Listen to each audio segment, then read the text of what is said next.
ஆண்டவரும் இரட்சகருமாகிய இயேசு கிறிஸ்துவின் நாமத்தினாலே உங்கள் யாவரையும் இந்த நித்திய வெளிச்சம் தொலைக்காட்சியின் மூலமாய் நான் சந்திப்பதிலே காண்பதிலே நான் மிக்க மகிழ்ச்சி அடைகிறேன்.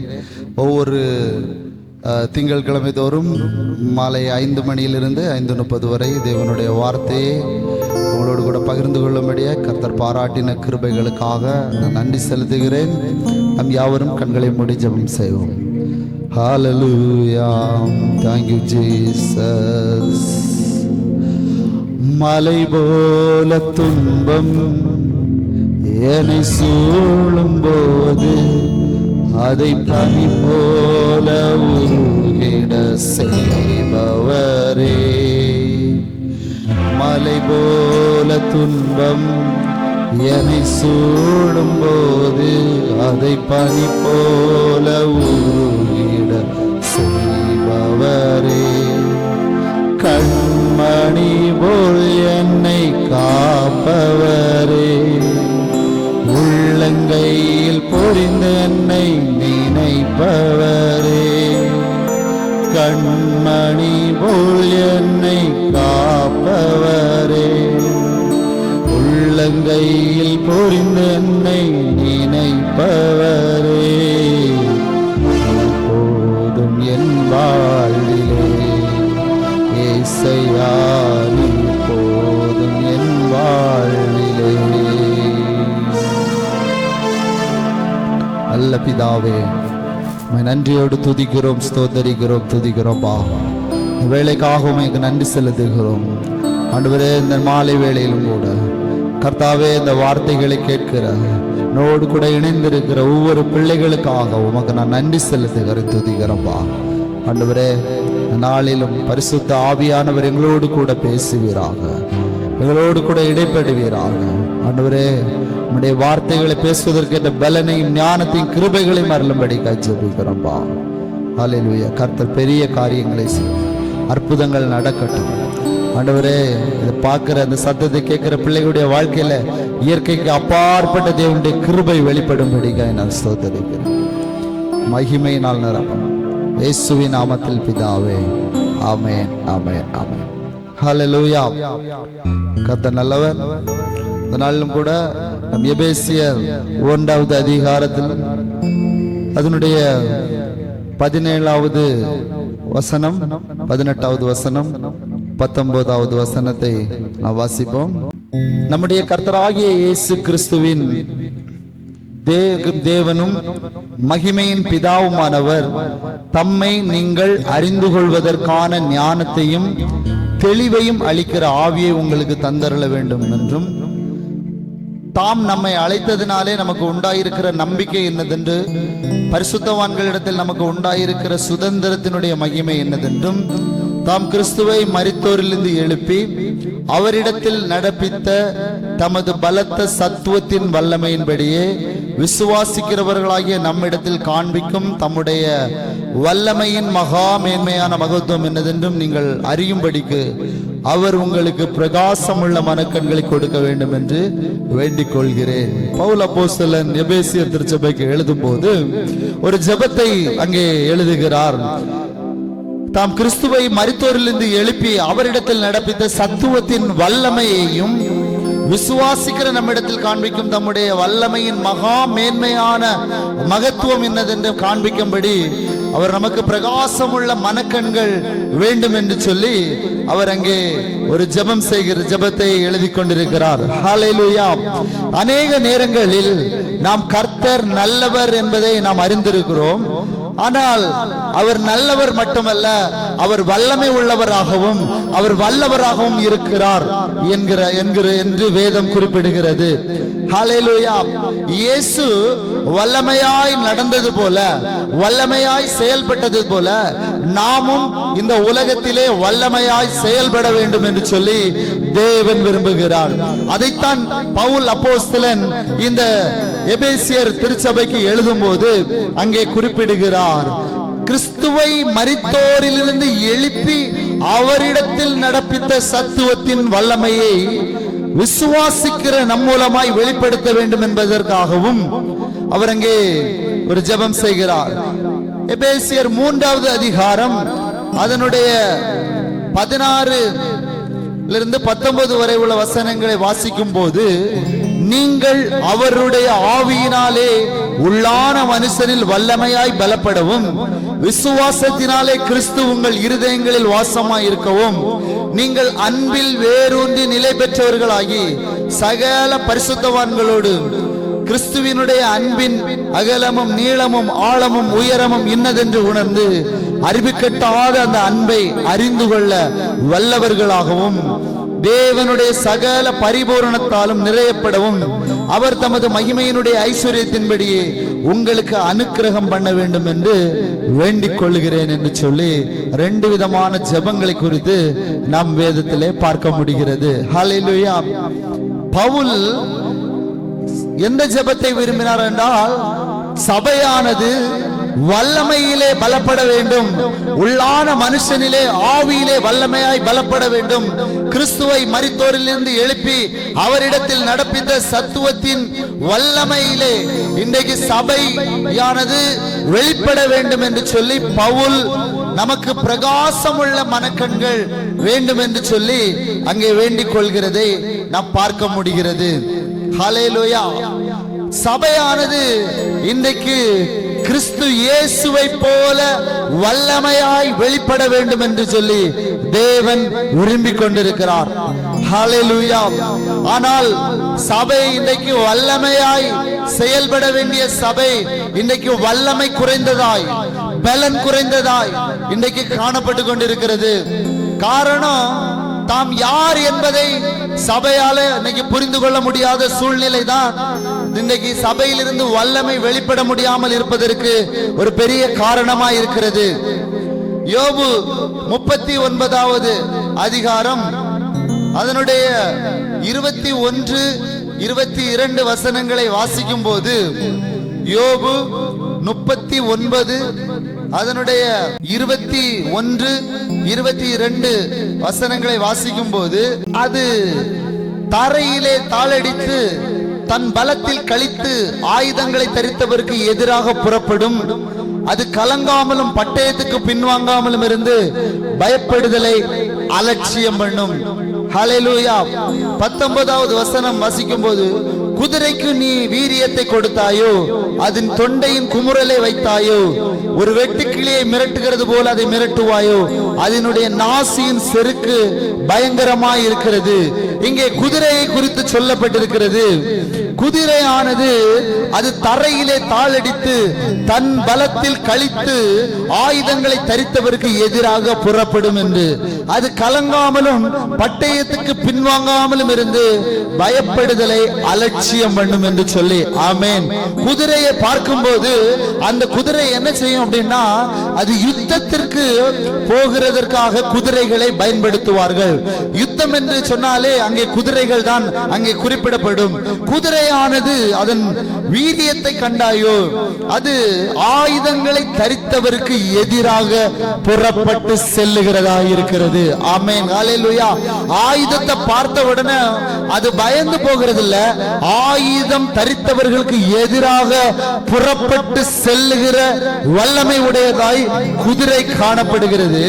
அது பயப்படுதலை அலட்சியம் பண்ணுமா, அது கலங்காமலும் பட்டயத்துக்கு பின்வாங்காமலும் இருந்து பயப்படுதலை அலட்சியம் பண்ணுமா, அது பயந்து போகாதான், அது பயப்படுதலை அலட்சியம் பண்ணும் என்று சொல்லி யோபுவிலே குறிப்பிடப்பட்டிருக்கிறது. இன்றைக்கு சபையானது வல்லமையிலே இன்றைக்கு பயந்து போய் தான் வல்லமையை பயன்படுத்த முடியாமல் இன்றைக்கு சில அதிகாரங்களுக்கு முன்பாக, சில துரைத்தனங்களுக்கு முன்பாக, சில கர்த்தத்துவங்களுக்கு முன்பாக, இந்த பூமியில் இருக்கிற சில மனுஷர்களுக்கு முன்பாக பயந்து போய் இன்றைக்கு வல்லமையை பயன்படுத்த முடியாமல் சபை காணப்படுகிறது.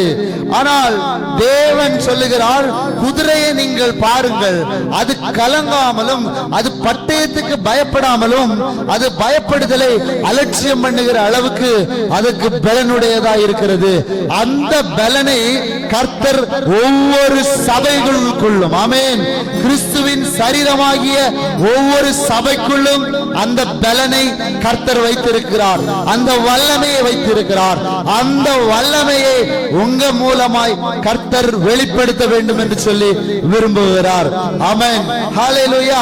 இன்றைக்கு நாம் உலகத்திலே அநேக பிரச்சனைகளை நாம் பார்க்கிறோம், அநேக சூழ்நிலைகளை பார்க்கிறோம். பிரச்சனைனா பெரிய பெரிய பிரச்சனைகள். நான் சொல்றேன், பிரச்சனை என்பது நம்முடைய வாழ்க்கையில பிரச்சனையே இல்லை. பிரச்சனை என்பது பிரச்சனை இல்லது. பிரச்சனை என்பது எது பிரச்சனை அப்படின்னா, நாம் யார் என்பதை நாம் அறிந்து கொள்ளாததான் நமக்கு பிரச்சனையா இருக்கிறது. ஹல்லேலூயா. யாரை கேட்டாலும் சொல்லுவாங்க, நான் ஊழியம் பண்றேன், அநேக பிரச்சனைகள் வழியாய் நான் போய் கொண்டிருக்கிறேன், நான் பிசினஸ் பண்றேன், அநேக பிரச்சனைகள் மூலமாய் குடும்பத்தை நடத்துறோம், அநேக பிரச்சனைகள் எங்க வாழ்க்கையில. இயேசு நல்லவர்ங்கிறோம், இயேசு வல்லவர்னு பாட்டு பாடுறோம், இயேசு வல்லவரா இருக்கிறார்னு சொல்றோம். ஆனா அவருடைய வல்லமையை நம்முடைய வாழ்க்கையில நாம் வெளிப்படுத்த முடியாதபடிக்கு நாம் இருந்து கொண்டிருக்கிறோம். ஆனால் தேவன் அந்த வல்லமையை நம்ம மூலமாய் இந்த உலகத்திற்கு வெளிப்படுத்த வேண்டும் என்று சொல்லி விரும்புகிறார். இன்றைக்கு எல்லாருடைய வாழ்க்கையிலும் பிரச்சனை இருக்கிறது. பிரச்சனை இல்லாத மனுஷன் யாருமே இல்ல. யாருடைய வாழ்க்கையிலும் பிரச்சனை இல்லைன்னு சொல்ல முடியாது. ஆனா நான் சொல்றேன், நீங்கள் சந்தித்துக் கொண்டிருக்கிற, நீங்கள் போய்கொண்டிருக்கிற, நீங்கள் சந்திக்கிற பிரச்சனைகள் எல்லாம் பிரச்சனைகள் கிடையாது. நீங்கள் யார் என்பதை அறியாததுதான் பிரச்சனையா இருக்கிறது. நீங்க யார் அப்படிங்கறத நீங்க அறிந்து கொள்வீர்கள் என்று சொன்னால், நான் சொல்றேன், உங்க மூலமாய் கர்த்தருடைய வல்லமை வெளிப்படும். இந்த தேசம் அதை பார்க்கும், உங்களை சுற்றி இருக்கிற ஜனங்கள் அதை பார்ப்பார்கள். ஆமென், ஹல்லேலூயா. பிரச்சனையை பார்த்த உடனே நம்ம பயந்து போயிடும். பிரச்சனை நமக்கு வேண்டாம், பிரச்சனை வேண்டாம். ஆனால் பிரச்சனைகள் வரும்போது அந்த பிரச்சனையில தேவனுடைய வல்லமை வெளிப்பட வேண்டும் என்று சொன்னால், நாம் சந்திக்கிற பிரச்சனைகளை எதிர்த்து நிற்க பழக வேண்டும். ஆமென். இன்றைக்கு அநேகருடைய வாழ்க்கையில ஜெபம் எப்படி பண்றாங்க தெரியுமா? ஆண்டவரே, என் வாழ்க்கையில இந்த பிரச்சனை மாறிடட்டும்பா, என் வாழ்க்கையில இப்ப நான் போய்கிட்டு இருக்கிற இந்த பிரச்சனையிலிருந்து என்னை எப்படியாவது வெளியே கொண்டு வந்துருங்க, இந்த பிரச்சனையிலிருந்து எப்படியாவது இந்த பிரச்சனை என்னை விட்டு போயிடட்டும், இந்த பிரச்சனை என்னை விட்டு நீங்கிரட்டும் அப்படின்னு தான் ஜெபம் பண்றாங்க. ஆனால் ஆண்டவரே, இந்த பிரச்சனைகளிலே, ஆமென், இந்த பிரச்சனையை நான் சந்திப்பதற்கு, இந்த பிரச்சனையை நான் சந்தித்து அதிலே நின்று நான் வெற்றி காண்பதற்கான வல்லமையை எனக்கு தாரும், பலனை எனக்கு தாரும். ஆமென். அப்படி நம்முடைய ஜெபங்கள் இருப்பதில்லை. ஹல்லேலூயா, ஹல்லேலூயா, ஹல்லேலூயா. பிரச்சனையிலிருந்து வெளியே வரணும்னு தான் நம்ம ஜெபம் பண்றோம். அடுத்தது ஒரு பிரச்சனை வரும்போது, ஆனால் என் வாழ்க்கையில வருகிற எல்லா பிரச்சனைகளையும் நான் எதிர்கொண்டு அதிலே உம்முடைய வல்லமையை நான் வெளிப்படுத்த விரும்புகிறேன் என்று சொல்லி நம்ம நிற்கும் போது, நான் சொல்றேன், எல்லா பிரச்சனைகளிலும் இருந்து, ஆமென், உங்களால வெளியே வர முடியும். கர்த்தர் உங்க மூலமாய் அவருடைய வல்லமையை வெளிப்படுத்த முடியும். கர்த்தருடைய வல்லமை உங்க மூலமாய் வெளிப்படும். ஆமென். இயேசு கிறிஸ்து தம்முடைய சீசர்களை ஊழியத்துக்கு அனுப்பும் போது, மத்தேயு 10வது அதிகாரம் அதனுடைய 16வது வசனத்தை வாசிக்கும் போது அங்கே சொல்லுகிறார், 10:16, ஆடுகளுக்குள்ளே ஆடுகளை ஓநாய்களுக்குள்ள அனுப்புகிறது போல இதோ நான் உங்களை அனுப்புகிறேன். ஆகையால் சர்ப்பங்களை போல வினாவுள்ளவர்களாகவும் புறாக்களை போல கபடற்றவர்களுமாய் இருங்கள். மனுஷரை குறித்து எச்சரிக்கையாய் இருங்கள். அவர்கள் உங்களை ஆலோசனை சங்கங்களுக்கு ஒப்பு கொடுத்து தங்கள் ஜெப ஆலயங்கள் உங்களை வாரினால் அடிப்பார்கள்.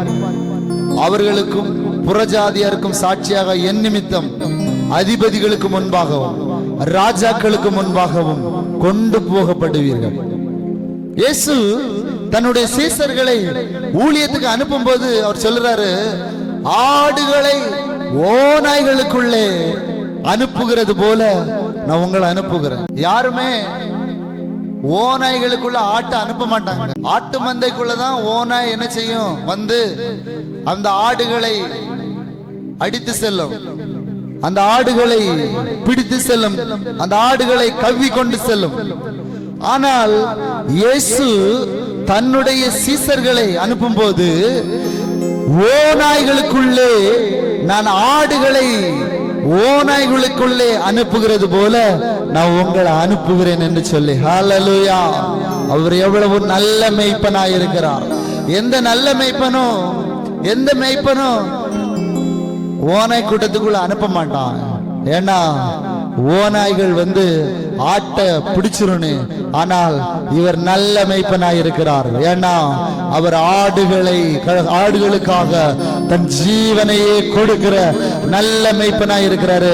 அதனால தான் நம்பி தன்னுடைய ஆடுகளை அவர் சொல்றாரு, ஓநாய்களுக்குள்ள நான் ஆடுகளை அனுப்புகிறது போல நான் உங்களை அனுப்புறேன்.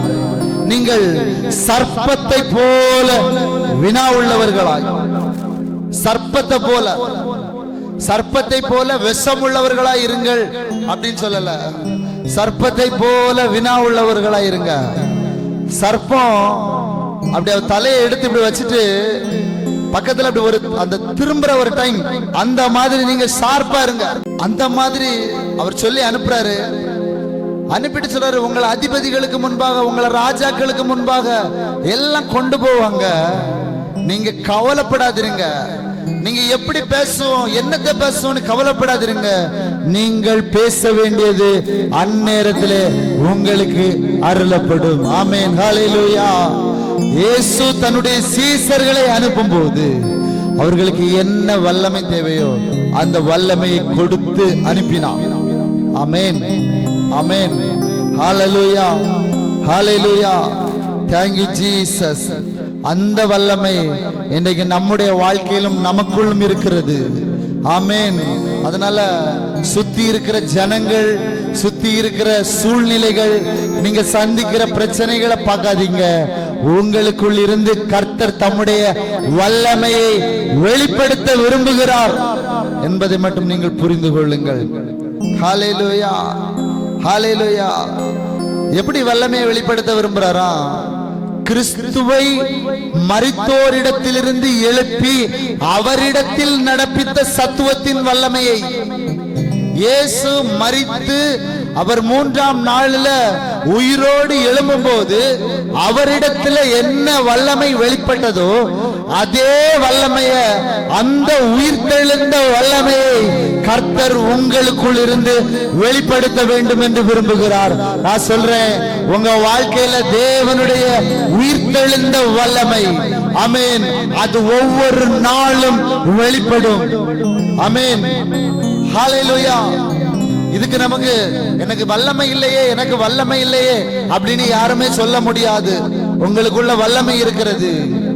ஆனால் பவுல் அதை சொல்றாரு, பிரகாசமுள்ள மனக்கண்கள் வேணும்.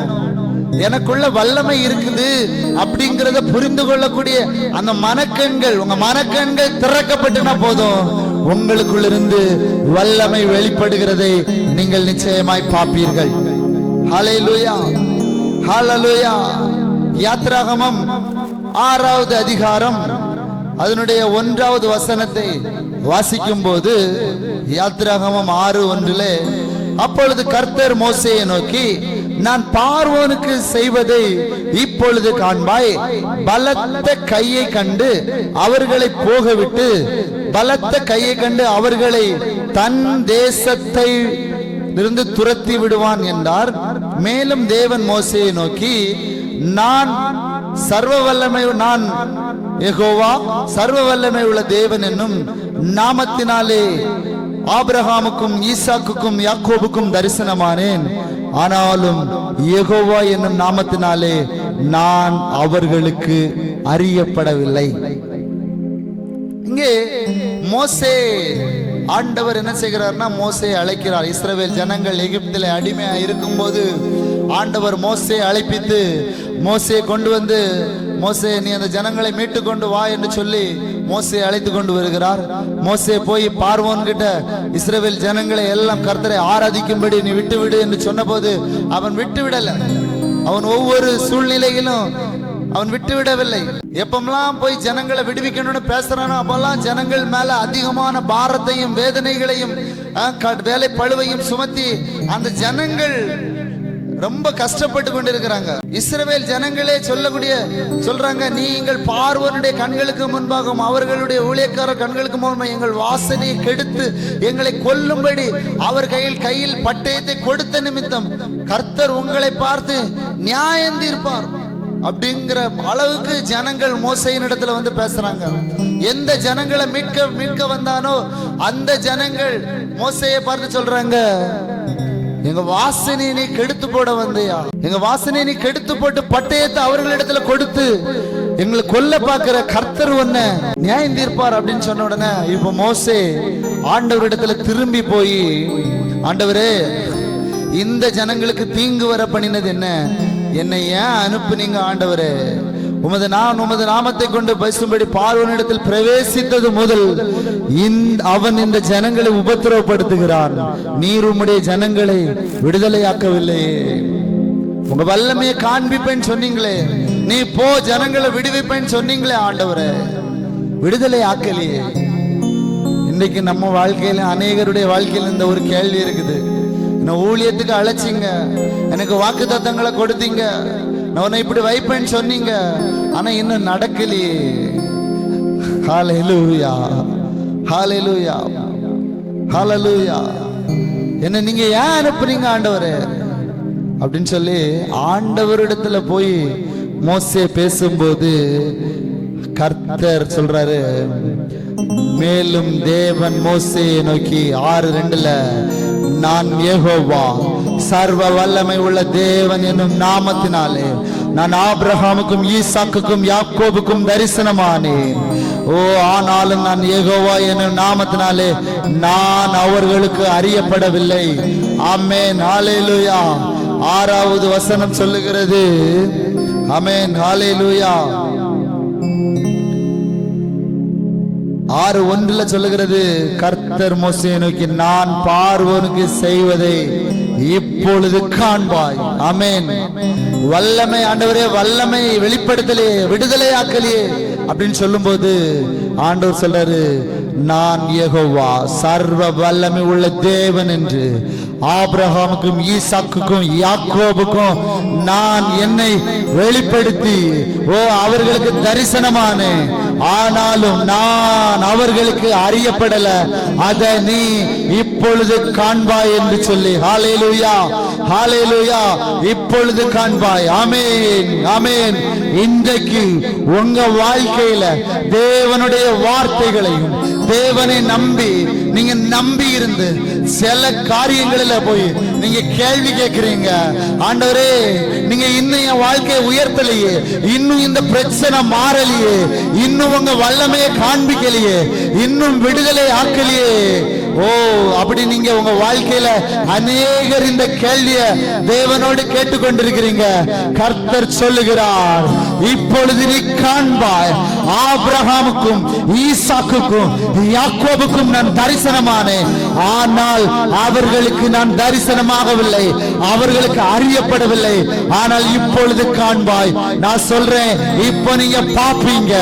எந்த காரியத்துல யாருக்கு முன்பாக சில பிரச்சனைகள் உங்க வாழ்க்கையில வந்து, சில நபர்கள், சில சூழ்நிலைகள் உங்களுக்கு எதிராக சில பிரச்சனைகளை கொண்டு வந்த போது நீங்க தேவனிடத்துல போய் அழுது மண்டாடி, ஆண்டவரே நீங்க தானே என்ன அழைச்சீங்க, நீங்க ஏன் என்ன அனுப்புறீங்க, நீங்க ஏன் கூட இருந்தா என் வாழ்க்கையில இப்படி எல்லாம் நடக்குமா, இப்படி எல்லாம் என் வாழ்க்கையில ஆகுமா, இன்னும் நீங்க உங்க வாக்குத்தத்தம் நிறைவேறலையே, நீங்க இப்படி சொன்னீங்களே இன்னும் நடக்கலையே, உங்க வல்லமை வெளிப்படலையே அப்படின்னு நீங்க கேள்வி கேட்கலாம். கர்த்தர் உங்களை பார்த்து சொல்றாரு, இப்பொழுது நீ காண்பாய், இப்பொழுது நீ காண்பாய். இந்த வார்த்தைய நான் ஆழமா சொல்றேன், இப்பொழுது நீங்க பாப்பீங்க, இப்பொழுது நீங்க பாப்பீங்க. இதுவரைக்கும் நீங்க பார்த்தது யெகோவா என்னும் நாமத்தினால ஆபிரகாமுக்கும் ஈசாக்குக்கும் யாக்கோபுக்கும் நான் தரிசனமாகி நான் என்ன அறியப்படுத்தினேன், அவர்கள் அறிந்து கொண்டார்கள். இதுக்கப்புறம் வாழ்க்கையில அவர் யெகோவா தேவன் என்பதை, அவர் வல்லமை உள்ளவர், அவர் சர்வ வல்லமை உள்ளவர் என்பதை நீங்கள் காண்பீர்கள். Thank you Jesus. Hallelujah, ஹalleluya. நீங்க காண்பீங்க, நீங்க காண்பீர்கள். ஓ ஹalleluya, ஹalleluya, ஹalleluya, ஹalleluya, ஹalleluya. ஒருவேளை அந்த ஜனங்கள் பேசின வார்த்தையினால, ஓ கூட இருக்கிற ஜனங்கள் பேசின வார்த்தையினால போய் மனங்கசந்து அழுது, கூட இருக்கிற ஜனங்கள் உங்களை புரிந்து கொள்ளாம இருக்கலாம், கூட இருக்கிறவங்க உங்களை புரிந்து கொள்ளாம இருக்கலாம்.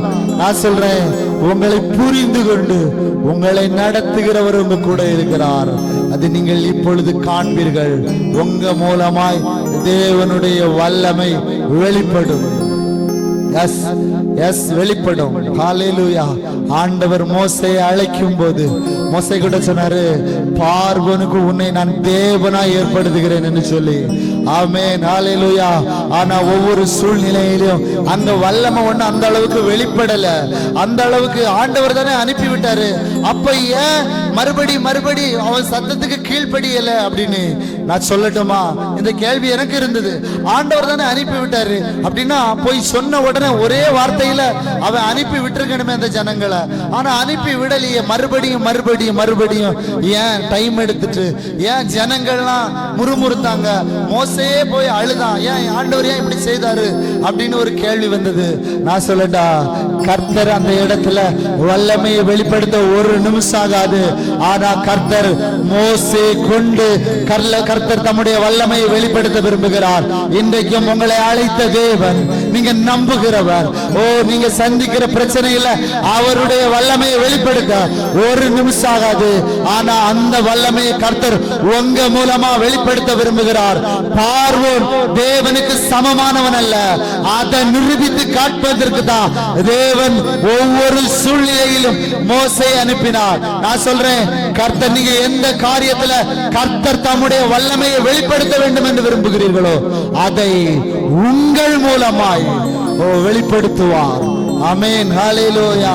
உங்க மூலமா எப்படி பார்வோன் எதையெல்லாம் கடவுள் நம்பி இருந்தானோ, எதையெல்லாம் தேவன் நம்பி இருந்தானோ, அதையெல்லாம் ஒன்றும் இல்லாமல் அந்த மோசேயை கொண்டு அந்த எகிப்து தேசத்தை கலங்கடிக்க பண்ணி தம்முடைய வல்லமையை மோசையின் மூலமாய் வெளிப்படுத்தின தேவன் இந்த சத்தத்தை கேட்கிற உங்க மூலமாய் அவருடைய வல்லமையை தீவிரமாய் வெளிப்படுத்துவார். ஆமென், ஆமென், ஆமென். Thank you, Lord.